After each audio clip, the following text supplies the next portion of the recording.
Hello students, how are you all? I'm sure you all are fine and taking good care of yourself. So children, let's begin with our next chapter, which is Unit 3rd Civics. Why Democracy? Key highlights: defining democracy, reason for popularity of democracy in the contemporary world, different forms of inequality, issue of inequality addressed in our constitution, measures taken by the government to do away with inequality. Main thrust of democracy.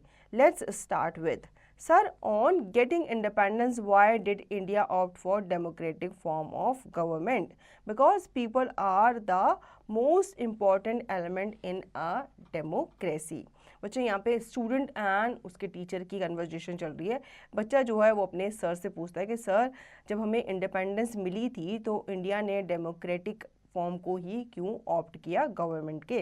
तो उसके sir reply में बताते हैं कि लोग जो हैं वो इम्पॉर्टेंट होते हैं किसी भी डेमोक्रेसी के एलिमेंट में, तो वो ही डिसाइड करते हैं कि हमें किस सरकार को चुनना है। Evolution of modern democracy, what does democracy mean? अब डेमोक्रेसी का मतलब क्या है? The term democracy is mixture of two Greek words, demos meaning people and kratos meaning rules or government. Thus the true essence of democracy is rule of the people or their representatives. In a democracy, people have the power to elect their leaders. They participate in the process of governance directly or through their elected representatives. Tracing the roots of democracy. The history of democracy dates back to ancient Greece. The earliest democratic system emerged in the Greek city-state of Athens, where all the adult male population of the city formed a body called the assembly and participated in the decision-making process directly. Mahajanpadas were seen around 600 BC in India that were princely states. While most of these states were ruled by kings, some states were ruled by representatives. The Vaji kingdom had this kind of political system. अब बच्चों democracy का मतलब क्या होता है पहले वो जान लेते हैं। डेमोक्रेसी जो है वो टू ग्रीक वर्ड का मिक्सचर माना जाता है। एक होता है डेमो जिसका मतलब होता है पीपल और दूसरा होता है क्रेटोस जिसका मतलब होता है रूल और गवर्नमेंट। इसीलिए जो ट्रू एसेंस है डेमोक्रेसी का वो रूल ऑफ द पीपल और देयर रिप्रेजेंटेटिव माना जाता है। डेमोक्रेसी में कहा जाता है पीपल के पास पावर होती है, लोगों के पास पावर होती है ताकि वो अपने लीडर्स को चुन सकें, ठीक है, और वो फुल्ली पार्टिसिपेट करते हैं in the process of governance directly और थ्रू देयर इलेक्टेड रिप्रेजेंटेटिव्स। अब इसके ट्रेस हमें कहाँ से देखने को मिलते हैं, मतलब इसकी हिस्ट्री, इसकी जो डेमोक्रेसी है उसकी शुरुआत कहाँ से हुई थी? हिस्ट्री ऑफ डेमोक्रेसी जो डेट है वो एंशियंट ग्रीस से मानी जाती है, ठीक है। अर्लीस्ट डेमोक्रेटिक सिस्टम जो था वो स्टार्ट हुआ था in the Greek city state of Athens, जहाँ पे जितने भी एडल्ट मेल हुआ करते थे सिटी के, वो एक असेंबली को फॉर्म किया करते थे और वो खुद भी उसमें क्या करते थे, पार्टिसिपेट करते थे ताकि वो खुद का डिसीजन मेकिंग प्रोसेस जो है बना सकें। इवन इंडिया में भी महाजनपदास देखा गया था 600 BC में, ठीक है। कहाँ पे? प्रिंसली स्टेट में, मतलब राजा महाराजाओं के जो स्टेट हुआ करते थे वहाँ पे महाजनपद भी हुआ करते थे, जहाँ पे काफ़ी जगह पे तो जो किंग होते थे वो शासन किया करते थे, लेकिन कुछ जगह ऐसी भी थी इंडिया में जहाँ पे रूल किया जाता था रिप्रेजेंटेटिव्स के द्वारा, ठीक है। और वाजी किंगडम जो था वो इसी पॉलिटिकल सिस्टम का एग्जाम्पल माना जाता है। Fact file, Abraham Lincoln the famous US president has aptly described democracy as a government of the people, by the people and for the people। बच्चों अब ये फैक्ट यहाँ पे बताया गया है कि अब्राहम लिंकन जो कि फेमस US प्रेसिडेंट थे, उन्होंने डेमोक्रेसी को इस तरह से डिस्क्राइब किया है कि डेमोक्रेसी एक ऐसी गवर्नमेंट है जो पीपल के द्वारा बनी गई है और पीपल के लिए ही बनी गई है और पीपल में से ही इसका जो रिप्रेजेंटेटिव है वो चुना जाता है। 3 events shaped the story of modern democracy. In Britain, the nobles who assisted the king brought out a document called the Magna Carta, limiting the power of the royal families. It was written by a group of 13th century nobles to protect their rights and property against a cruel king. The British colonies in North America declared themselves independent from Britain in 1776 and adopted a democratic constitution in 1787. The new government of USA adopted the Bill of Rights, which granted certain rights to its citizens. The feeling of liberation was felt worldwide. A revolution in France, this led to the establishment of the French Republic based on the principle of liberty, fraternity and equality. अब बच्चों यहाँ पे 3 events जो हैं वो shape करते हैं हमारी मॉडर्न डेमोक्रेसी की स्टोरी को। ब्रिटेन में क्या हुआ था, जो नोबल्स थे वो असिस्ट करते थे किंग को, ठीक है, और फिर वो क्या करते थे, डॉक्यूमेंट्स को ब्रिंक आउट करते थे, फिर जिसे माग्ना कार्टा कहा जाता था। उसमें कुछ पावर्स होती थी रॉयल फैमिलीज़ की, जो लिमिटेशन उनकी डिसाइड की जाती थी, ठीक है। इसको लिखा जाता था group of 13th century Nobel के द्वारा, ताकि वो अपने राइट्स को और अपनी प्रॉपर्टी को प्रोटेक्ट करके रख सके against the cruel king. Second, Britain colonies जो थी इन नॉर्थ अमेरिका वो डिक्लेयर करती थी themselves as independent from Britain in 1776 और उन्होंने एक डेमोक्रेटिक कॉन्स्टिट्यूशन को अडॉप्ट कर लिया था इन 1787। जो न्यू गवर्नमेंट थी ऑफ यूएसए वो अडॉप्टेड थी द बिल ऑफ राइट्स, मतलब उन्होंने बिल ऑफ राइट्स को पहले ही अडॉप्ट कर लिया था ताकि सिटीजन्स को उनके कुछ सर्टेन राइट्स अधिकार मिल सकें। फीलिंग ऑफ लिबरेशन जो था वो फेल्ट किया गया वर्ल्ड वाइड, मतलब फिर इसके बाद धीरे धीरे पूरे वर्ल्ड में भी ये चीज़ फैली, ठीक है। लोग जागरूक हुए अपनी डेमोक्रेटिक कंट्री बनाने में। एक रेवोल्यूशन फ्रांस में भी आया था जिसके थ्रू क्या हुआ था, एस्टैब्लिशमेंट ऑफ फ्रेंच रिपब्लिक जो था वो बेस्ड हुआ था on the principle of liberty, fraternity and equality. Now fact file. Myanmar, previously known as Burma, had been a democracy after gaining freedom in 1948 after a military coup. In 1962, the country was under the rule of military leaders. Though elections were held in 1990, the military leaders did not accept the results. The people of Myanmar, led by Aung San Suu Kyi, struggled to establish democracy. Suu Kyi was kept under house arrest in Myanmar for 15 years. She received the Nobel Peace Prize in 1991. बच्चों यहाँ पे एक fact बताया जाता है कि Myanmar जो था, जिसे पहले बर्मा के नाम से जाना जाता था, वहाँ पे डेमोक्रेसी जो है वो गेन की गई आफ्टर फ्रीडम इन 1948। लेकिन 1962 में जब मिलिट्री कूप्स वहाँ पे गए थे तो उन्होंने क्या कर लिया था, कंट्री को अपना गुलाम बना लिया था, या यूँ कह लो कि उन्होंने वहाँ पर रूल अपना स्थापित कर लिया था। दो जब इलेक्शन हुए 1990 में तो मिलिट्री लीडर जो था उसने रिजल्ट को एक्सेप्ट नहीं किया, क्योंकि काफ़ी लोगों ने उनके खिलाफ जो थे वोट डाले थे। और इसमें कहा जाता है कि जो सू की थी वो काफ़ी टाइम तक, मतलब 15 साल तक हाउस अरेस्ट पे रखी गई थी, इसलिए उन्हें नोबेल पीस प्राइज़ भी मिला था 1991 में। Freedom and democracy. Some countries were made colony by other country. The people of these colonies waged long struggles for freedom from foreign rule. After the end of Second World War in 1945, many countries gained independence from colonial rule.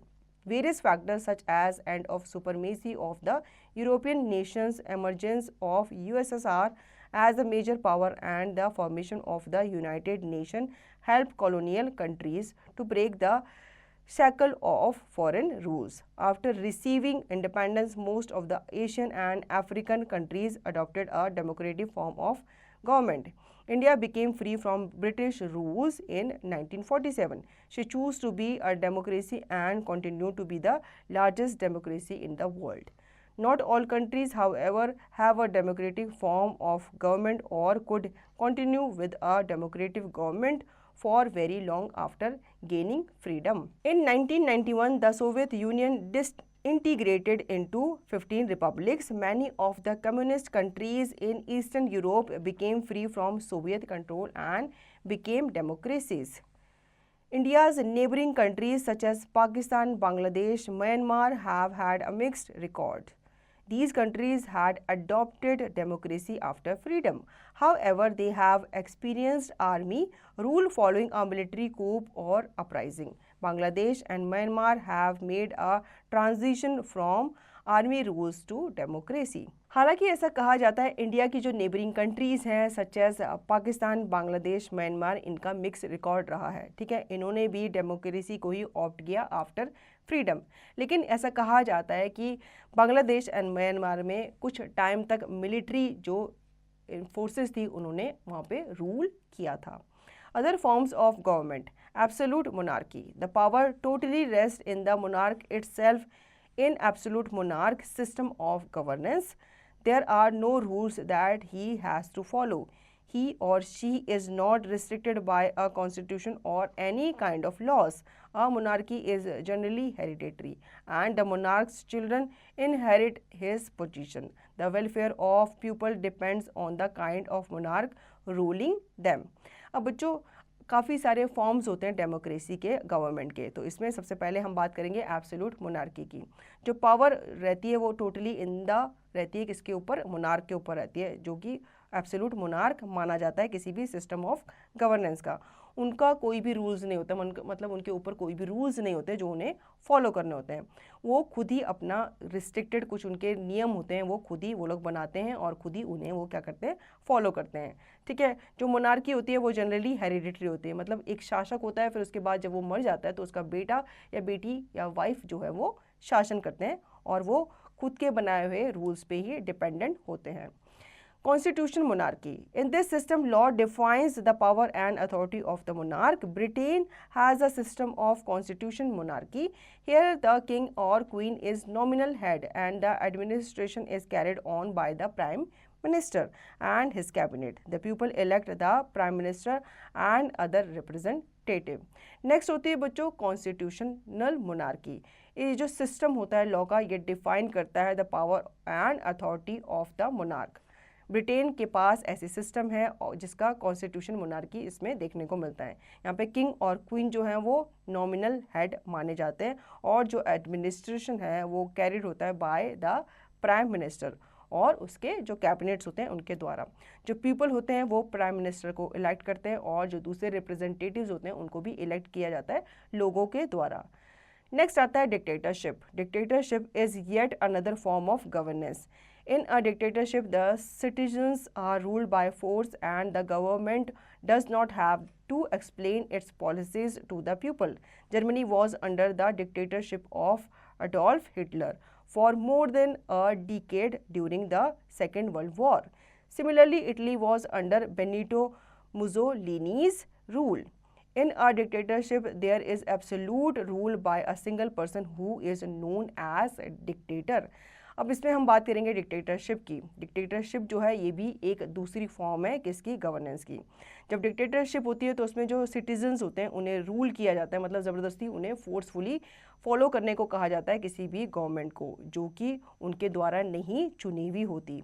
अब इसमें example दिया गया है Germany का जो कि under था dictatorship of Adolf Hitler. अब हिटलर के बारे में तो आपने सबने सुना है, उसने जर्मनी को अपना गुलाम बनाया हुआ था मोर देन 10 ईयर्स। ठीक है, ये कब हुआ था, ये हुआ था सेकेंड वर्ल्ड वॉर के दौरान। सिमिलरली इटली जो था वो अंडर था बेनिटो मुसोलिनी के रूल के। डिक्टेटरशिप में क्या होता है, जो आपके रूल्स होते हैं वो सिंगल पर्सन के द्वारा बनाए जाते हैं और वही आपका डिक्टेटर कहलाता है। Now military dictatorship. Military is responsible in running all matters in country. This form of government is generally headed by a dictator. The dictator seized power from the ruling party or leader in a military coup. A dictator does not allow elections to take place and bans all opposition parties. Military dictatorship में क्या होता है, military जो होती है वो responsible होती है इन running all the matters in the country, मतलब उनके द्वारा ही सारे मैटर्स को रन किया जाता है। ये जो फॉर्म होती है गवर्नमेंट की ये जनरली हेड की जाती है बाय अ डिक्टेटर। ठीक है, और जो डिक्टेटर होता है वो सारी पावर्स को क्या कर देता है, सीज कर देता है फ्रॉम द रूलिंग पार्टी और the leader in the military coup. जो डिक्टेटर होता है वो किसी भी तरह के इलेक्शन को नहीं होने देता। Communist government. A communist government is a system of government which is ruled by a single party. This political party follows communist ideas as the guiding principle of the state. A communist state believes that the poor and the working class have been exploited for years by the ruling class. They therefore want to create a classless society in which the production and distribution of goods would be equal for everyone. They do not believe in rich or poor. China is the biggest communist country. तो बच्चों अब हम बात कर लेते हैं communist government की। ये एक ऐसी गवर्नमेंट है, ऐसा सिस्टम है गवर्नमेंट का जो कि रूल किया जाता है बाय सिंगल पार्टी। ये पॉलिटिकल पार्टी जो है ये फॉलो करती है कम्युनिस्ट आइडियाज़ को, जो कि एज ए गाइडिंग प्रिंसिपल माने जाते हैं किसी भी स्टेट के। कम्युनिस्ट जो स्टेट थे वो बिलीव करते थे कि जो पुअर्स हैं, जो वर्किंग क्लास हैं, उन्हें काफ़ी ज़्यादा एक्सप्लॉइट करता हुए आ रहे थे, मतलब काफ़ी सालों से उन्हें परेशान किया जा रहा था, एक्सप्लॉइट किया जा रहा था। इसीलिए वो चाहते थे एक ऐसी क्लासलेस सोसाइटी बनाना जिसमें कि production and distribution of goods जो है वो हर किसी के लिए क्या हो, इक्वल हो। वो रिच एंड पुअर में बिलीव नहीं करते थे, ठीक है। इसलिए चाइना जो है वो बिगेस्ट कम्युनिस्ट कंट्री मानी जाती है। Now present scenario, a major part of world now comes under the democratic form of government. However, the change from one form of government to a democracy has not been easy. Earlier, there was direct participation of the people in the management of public affairs and making decisions. This was possible because the units of administration were small in size and had small populations. In the present day scenario, direct democracy is followed in very few places. For example, in some provinces of Switzerland, the large size of geographical expansion and population led to representative system of democracy. In these countries, the people elect their representatives. These elected representatives make decisions for the entire population. This is called indirect democracy.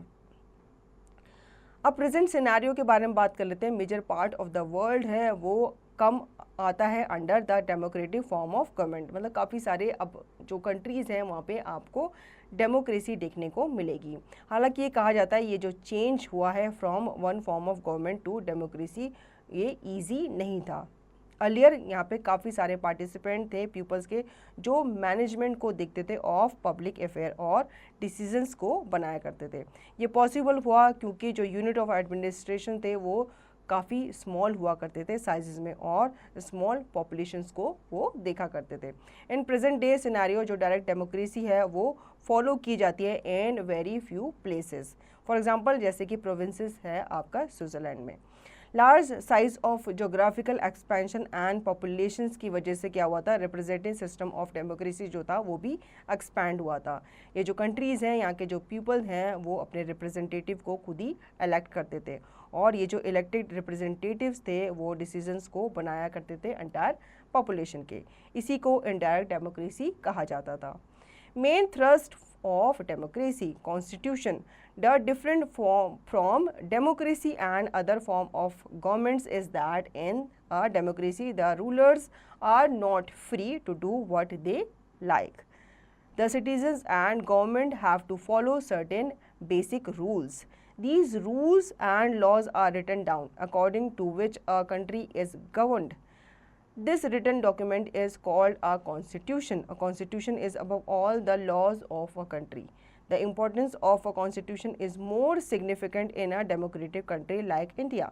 The constitution gives the citizens certain rights because of which the government cannot misuse its powers. अब main thrust हम जान लेते हैं कि main thrust क्या था democracy का। सबसे पहला है कॉन्स्टिट्यूशन। जो डिफरेंस है from democracy and other form of government वो आपकी डेमोक्रेसी के अंदर ही आते हैं। जो रूलर्स थे वो फ्री नहीं थे कुछ भी करने को, मतलब उन्हें सिटीजन्स के थ्रू ही चुना गया था, तो वो सिटीजन्स के लिए ही काम करते थे और उन्हें कुछ ना कुछ बेसिक रूल्स को फॉलो करना होता था। ये जो रूल्स एंड लॉज थे ये लिखे गए थे according to which a country is governed, ठीक है। ये जो रिटन डॉक्यूमेंट्स थे इन्हें कॉन्स्टिट्यूशन कहा जाता था और ये जो कॉन्स्टिट्यूशन है ये सारी कंट्री के लॉ से ऊपर माना जाता है। जो इम्पोर्टेंस है कॉन्स्टिट्यूशन का वो मोर सिग्निफिकेंट है in democratic country like India. मतलब यहाँ पे कॉन्स्टिट्यूशन आपको पता ही है संविधान की काफ़ी महत्वता है, मतलब लॉ से ऊपर संविधान को रखा जाता है। Let's think how the principles of liberty, equality and fraternity included in the Indian political system. बच्चों ये आपको सोचना है, विचार करना है इसके ऊपर कि कैसे प्रिंसिपल्स जो हैं लिबर्टी के, इक्वालिटी के एंड फ्रेटर्निटी के वो इंक्लूड किए गए थे इंडियन पॉलिटिकल सिस्टम में. Now, vital role of people in decision making. Democracy is based on consent and participation of the people who are governed. It involves many people and many discussions and meetings. Since the people have the right to express their opinions and have a say in it, democracy brings about better decisions. Hence, in a democracy, a decision involves the consent and consult of the people who are affected by the decision. Though it might take some time to arrive at a decision acceptable to a majority of the people, yet the chances of irresponsible decisions are reduced. अब vital role के बारे में हम देख लेते हैं कि people का क्या रोल होता है, हम लोगों का क्या रोल होता है इन डिसीजन मेकिंग. डेमोक्रेसी जो है वो बेस्ड होती है on consent and participation of people, मतलब लोगों का इसमें पूरी भागीदारी होती है, पूरा पार्टिसिपेशन होता है, क्योंकि वो बनाना चाहते हैं कि हम अपनी जो गवर्नमेंट है वो किस तरह से हमें बनानी चाहिए. इसमें इन्वॉल्व होते हैं काफ़ी पीपल्स, काफ़ी लोगों को इसमें इन्वॉल्व किया जाता है, काफ़ी डिस्कशन होते हैं और काफ़ी मीटिंग्स भी इसमें इन्वॉल्व की जाती हैं, क्योंकि पीपल के पास पूरा राइट होता है ताकि वो अपने ओपिनियंस को एक्सप्रेस कर सकें, जो वो कहना चाहते हैं वो कह सकें, और वो ये भी चाहते हैं साथ के साथ कि जो डेमोक्रेसी है वो उनके लिए बेटर डिसीज़न लेकर के आए. इसीलिए डेमोक्रेसी में जो डिसीज़न इन्वॉल्व किया जाता है वो टोटली पीपल के कंसेंट के थ्रू, उनसे कंसल्ट करके ही इन्वॉल्व किया जाता है, क्योंकि उन्हें पता है कि वो जो डिसीज़न है वो आगे जाके उन्हें ही अफेक्ट करेगा. Let's think, if India was not a democracy, what form of government would you prefer and why. बच्चों, ये सोचने वाली बात है, अगर इंडिया में डेमोक्रेसी नहीं होती तो आप कौन सी फॉर्म ऑफ गवर्नमेंट प्रेफर करते और क्यों. Equality and the rule of law. One of the important pillar of democracy is equality, equal status and equal opportunity for all. The Indian Constitution states that the government shall not deny to any citizen equality before the law. All citizens will be equally protected by the laws of the country. This implies that the law shall apply equally to all in the same manner, irrespective of caste, sex, race or religion. In a democracy, irrespective of whichever party comes to power or whoever heads the administration, rules have to be made in accordance with the laws written in the Constitution. These are also called basic laws. The idea of equality is based on the principle of rule of law. The rule of law means that every person in the country, from the president to a farmer, i.e., every citizen is bound by the same laws and given the same treatment. अब बच्चों, equality and rules of laws के बारे में बात कर लेते हैं, क्योंकि ये जो होते हैं ये इंपॉर्टेंट पिलर माने जाते हैं किसी भी डेमोक्रेसी के, और इक्वालिटी जो होती है ये भी इंपॉर्टेंस कहीं ना कहीं रखती है डेमोक्रेसी में. Equal status and equal opportunity जो होती हैं वो सबके लिए होनी चाहिए.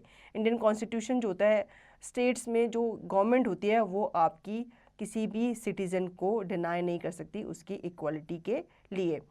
सारे के सारे सिटीजन्स होते हैं वो इक्वली प्रोटेक्टेड होते हैं by the law of the country.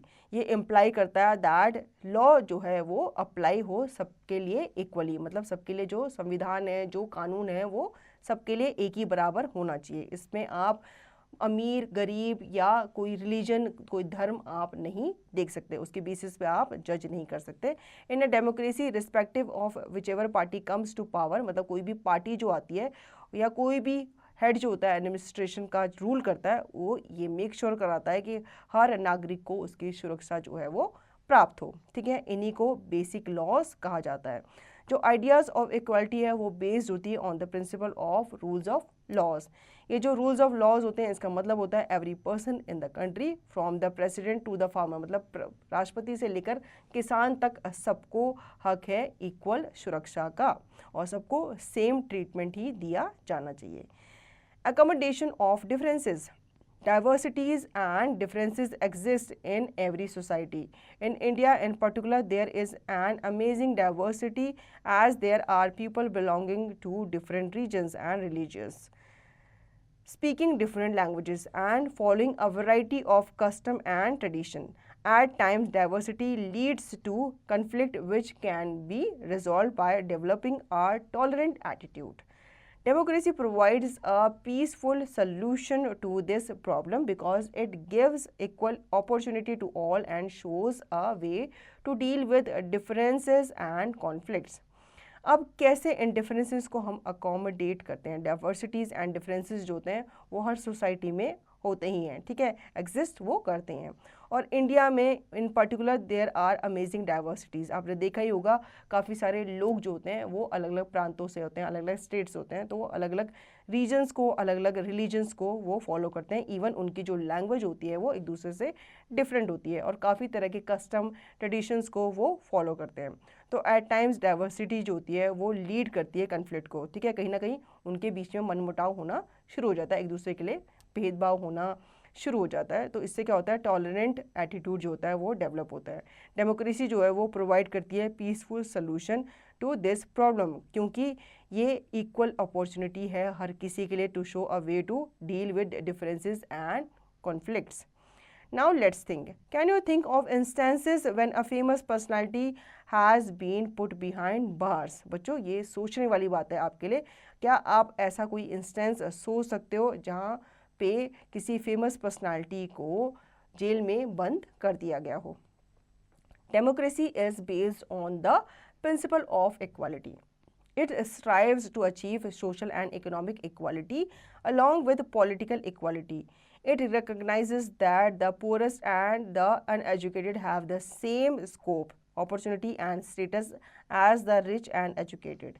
The system of government works towards eradicating poverty by giving special benefits to the economically and socially backward people to enhance human dignity. Thus, democracy is a form of governance which works for all around development of the people. तो बच्चों democracy जो होती है वो equality के principal पे based होती है, ठीक है, और ये स्ट्राइव करती है to achieve social and economic equality, ताकि लोगों के बीच में जो इक्वालिटी है वो बनी रहे। ये रिकॉग्नाइज करती है दैट जो पुअरेस्ट है एंड एजुकेटेड पीपल हैं उनको सेम तरह की स्कोप एंड अपॉर्चुनिटी मिले जो कि रिच अमीर लोगों को और एजुकेटेड लोगों को मिलती है। ये जो सिस्टम ऑफ गवर्नमेंट होता है ये दोनों तरफ से काम करता है, ठीक है, जो पॉवर्टीज़ को हटाने के लिए, पीपल को एजुकेट बनाने के लिए, और ये कोशिश करता है कि जो सारे के सारे लोग हैं उन्हें सेम तरह का अधिकार मिले और सब लोग अपनी डिग्निटी के साथ रहें समाज में। Fact file. The untouchability offences act 1955 declare certain acts as offence.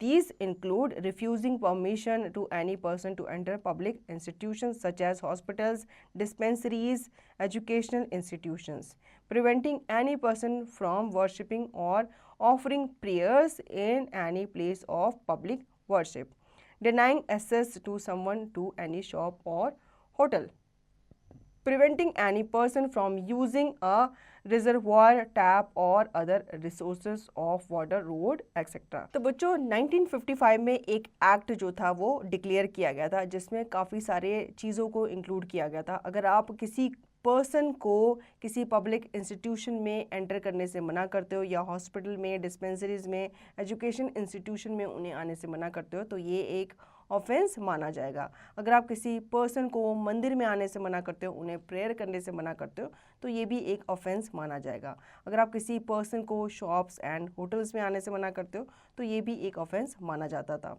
Preventing any person from using reservoir, कोई पानी का कोई रिजर्वायर यूज़ करना चाहता है, टैप यूज़ करना चाहते हो, वाटर या फिर रोड्स को यूज़ करना चाहता है और आप उससे प्रिवेंट कर रहे हो, मना कर रहे हो तो ये भी एक ऑफेंस माना जाता है। Reasons for the popularity of democracy.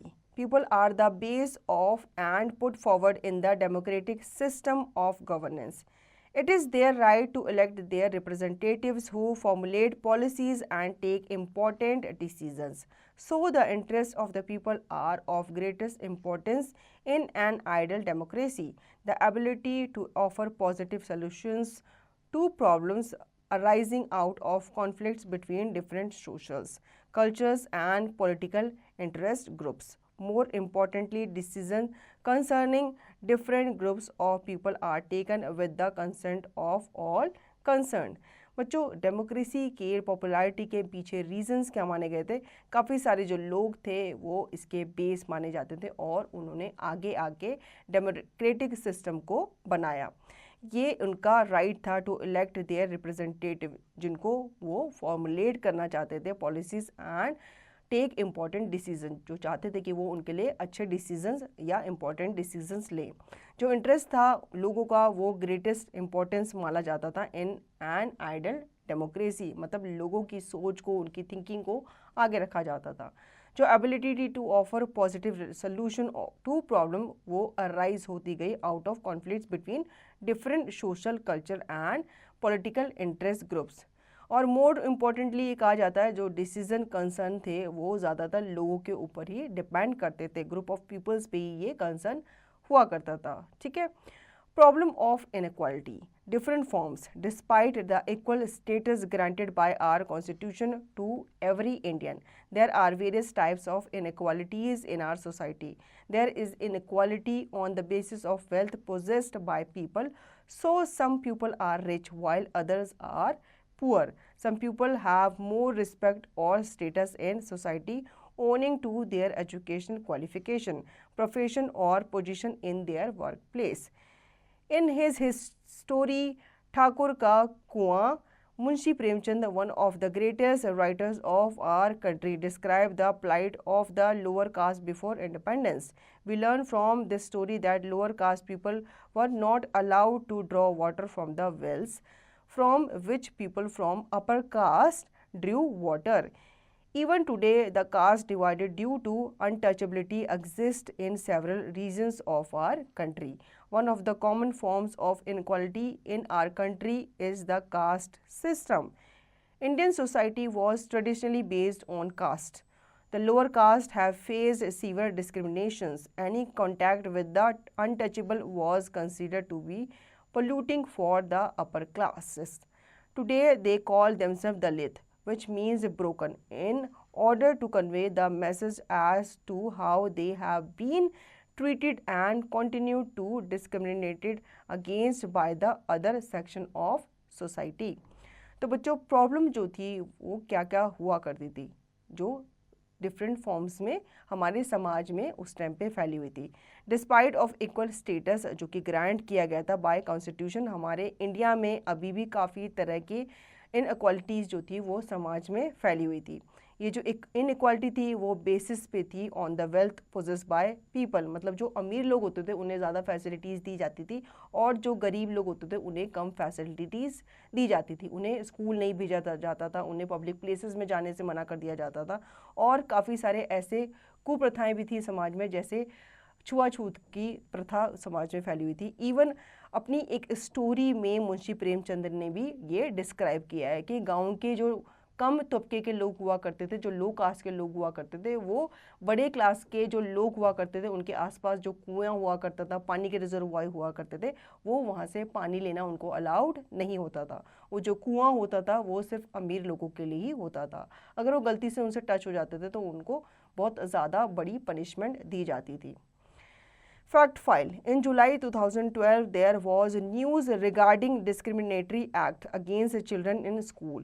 One of the schools in Bangalore was discriminated against children admitted under RTE, Right to Education. The teachers were accused cutting the kids' hair, not giving them homework or marking their attendance, making them sit on the last bench and checking their lunch boxes. तो बच्चों यहाँ पे एक fact हमें बताया गया है कि जुलाई 2012 में एक न्यूज़ बाहर आई थी regarding discriminatory act against children in school. एक स्कूल था बेंगलुरु में, वहाँ पे डिस्क्रिमिनेटिंग अगेंस्ट चिल्ड्रन जो था वो सामने आया था, मतलब एक ऐसा एक्ट था, एक ऐसे वहाँ पे इंसिडेंट हुआ था जो कि सामने आया था, उभर के आया था। टीचर्स के बारे में कहा जाता था, टीचर्स को एक्यूज़ किया गया था क्योंकि वो जो बच्चों के जो हेयर्स थे उन्हें ज़बरदस्ती कट कर दिया करते थे और उन्हें वो होमवर्क या फिर मार्किंग नहीं दिया करते थे अटेंडेंस में, और उन्हें हमेशा लास्ट बेंच में बिठाया जाता था और हमेशा उनके लंच बॉक्सेस को चेक किया जाता था टीचर्स के द्वारा। Fight against inequality before independence. Mahatma Gandhi led a long struggle against untouchability and worked for the welfare of the so-called lower caste, whom he called Harijans. or people of God. Dr. B.R. Ambedkar, the father of the Indian Constitution, belonged to the Dalit caste and made many efforts to secure basic rights such as entry into temples for Dalits. Constitutional provisions. One of the objectives of the Indian Constitution is to bring about equality. It has provisions in order to bring this about. Some of the provisions are Article 15 of the Indian Constitution prohibits discrimination on ground of religion, race, caste, sex, place of birth. It lays down that the state shall not discriminate against any citizen on grounds only of religion, race, caste, sex or place of birth. No citizen shall on grounds only of religion, race, caste, sex, place of birth or any of them be subject to any disability, liability, restrictions or condition with regard to access to shops, public restaurants, hotels and places of public entertainment or the use of wells, tanks, bathing ghats, roads and places of public resorts, maintaining wholly or partly out of state funds or dedicated to the use of general public. तो बच्चों अब हम fight against inequality before independence, मतलब independence जब हमें मिली थी उससे पहले क्या क्या फाइट हुई थी अगेंस्ट इनइक्वालिटी, उसके बारे में बात कर लेते हैं। महात्मा गांधी ने काफ़ी बड़े बड़े स्ट्रगल्स किए थे अगेंस्ट अनटचेबिलिटी और उन्होंने काफ़ी काम भी किया था लोअर कास्ट के वेलफेयर के लिए। वो लोअर क्लास के जो लोग होते थे उन्हें हरिजन बुलाया करते थे और उन्हें पीपल ऑफ गॉड वो नाम दिया करते थे। डॉक्टर बी आर अम्बेडकर को, जिसे हर कोई जानता है, इन्होंने हमारा जो संविधान है उसे बनाया था। ये भी एक दलित कास्ट से ही बिलोंग करते थे और इन्होंने भी काफ़ी एफर्ट्स डाले थे दलित्स की स्थिति को सुधारने के लिए। कॉन्स्टिट्यूशन प्रोविजंस क्या क्या थे? काफ़ी सारे ऑब्जेक्टिव थे इंडियन कॉन्स्टिट्यूशन के जो कि आगे आए किसके लिए? इक्वालिटी को सामने लाने के लिए, उसे बढ़ावा देने के लिए। जो प्रोविजंस थे in order to bring this about, कुछ प्रोविजंस यहाँ पे मेंशन किए गए हैं। सबसे पहला है आर्टिकल 15 जिसमें इंडियन कॉन्स्टिट्यूशन जो है वो प्रोहिबिट करता है discrimination on the ground of religion, race, caste, sex, place of birth etcetera. ठीक है, आप मतलब किसी से धर्म के ऊपर या सेक्स के ऊपर या कास्ट के ऊपर उसके साथ डिस्क्रिमिनेट नहीं कर सकते। जो स्टेट है वो डिस्क्रिमिनेट नहीं कर सकता अगेंस्ट एनी सिटीज़न। ठीक है, उनके रिलीजन, उनके रेस, मतलब उनके कलर, उनके कास्ट, उनके सेक्स के बेसिस पे कोई भी सिटीज़न को on the ground only of religion, race, caste, place of birth और एनी ऑफ देम उसको सब्जेक्ट नहीं बना सकते किसी भी डिसेबिलिटी, लायबिलिटी एंड रिस्ट्रिक्शन का। किसी भी शॉप में, पब्लिक में, रेस्टोरेंट में, हॉस्टल में आप उन्हें जाने से नहीं रोक सकते। उन्हें आप वेल्स के, टैंक्स के जो घाट्स थे, रोड्स थे, इवन पब्लिक प्लेसेस को भी आप उन्हें यूज़ करने से नहीं रोक सकते। Fact file, apartheid is another form of inequality where people face discrimination on the basis of their skin color. Nelson Mandela led a lifelong struggle against this practice in South Africa. बच्चों, Nelson Mandela को हर कोई जानता है। ठीक है, ये काफ़ी famous personality रहे हैं और ये साउथ अफ्रीका के प्रेसिडेंट भी रहे हैं। इन्होंने इन एक्वालिटी के ऊपर काफ़ी सारे रिसर्च किए थे और काफ़ी सारे इन्होंने आंदोलन भी छेड़े थे। Now Article 16 of the Constitution provides inequality of opportunity in matters relating to public employment or appointment to any office under the state. Article 17 of Constitution declares untouchability and its practice in any form as forbidden, and the enforcement of any disability arising out of untouchability as an offence punishable in accordance with the law. The government has also passed laws to ensure that people with disabilities are given equal opportunities.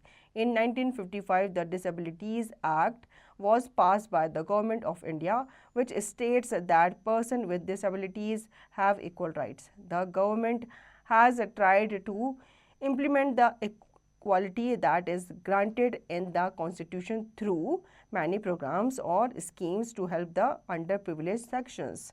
Here are a few of them. The midday meal scheme is one such program aimed at promoting greater equality and to ensure that poor children enroll in schools and attend them regularly. Some states have cheap housing schemes so that the underprivileged can afford to buy homes. The NREGA provides employment to poor people in need of jobs. ठीक है, act 16 के बारे में बात कर लेते हैं. Act 16 जो था कॉन्स्टिट्यूशन का, वो प्रोवाइड करता था equality of opportunity in matter of relating to public employment. मतलब आप कहीं भी पब्लिक एम्प्लॉयमेंट के लिए अप्लाई कर सकते हो, आपको ये अधिकार दिया गया था. आर्टिकल 17 जो था कॉन्स्टिट्यूशन का, वो डिक्लेयर करता था अनटचेबिलिटी एंड इस प्रैक्टिस को in any form as forbidden and enforcement of any disability rising out of untouchability as an offense. अगर आप किसी के साथ छुआछूत करते हो तो उसे एक कानूनी ऑफेंस माना जाता था. ठीक है, उसे एक पनिशेबल ऑफेंस माना जाता था अकॉर्डिंग टू द लॉ. जो गवर्नमेंट थी उसने एक लॉ पास किया था टू इंश्योर दैट जो पीपल हैं विद डिसेबिलिटीज़ उन्हें इक्वल अपॉर्चुनिटीज़ मिले.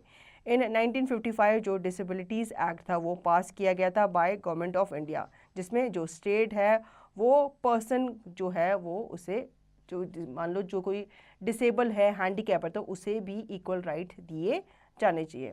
जो गवर्नमेंट है वो ट्राई करता था to implement the equality that is guaranteed in the constitution through many programmes. ठीक है, मतलब इसमें काफ़ी सारे प्रोग्राम्स, काफ़ी स्कीम्स चलाई जाती थी ताकि लोगों को अवेयर किया जा सके कि सारे के सारे जो लोग हैं वो क्या हैं, एक बराबर आते हैं. मतलब वो लॉज के अंदर, संविधान के अंदर, संविधान के लिए वो सारे के सारे बराबर हैं. यहाँ पे कुछ प्रोग्राम्स जो थे वो चलाए गए थे इस चीज़ के लिए. मिड डे मील स्कीम जो थी वो की गई थी स्कूल्स में ताकि हर बच्चे को इक्वल खाना मिल सके. मतलब हर बच्चे को जो पुअर सेक्शन का है, जो खाना जिसे प्रॉपरली नहीं मिल सकता, नरिश फूड नहीं मिल सकता, उन्हें स्कूल में नरिश्ड फूड दिया जाता था. कुछ स्टेट में चीप हाउसिंग स्कीम्स चलाई गई थी ताकि जो अंडर प्रिविलेज लोग हैं वो होम्स जो हैं वो अफोर्ड कर सके. NREGA जो था वो प्रोवाइड करता था employment to poor people in need of job. मतलब काफ़ी सारे पुअर पीपल्स को जो ढंग से पढ़े लिखे नहीं थे लेकिन उन्हें कुछ ना कुछ एम्प्लॉयमेंट वो प्रोवाइड करता था ताकि वो अपनी अर्निंग या अपना घर चला सके. Issues of equality in other democratic countries. Inequalities still exist in various ways in different countries. In the United States of America, the African Americans were subjected to gross inequalities.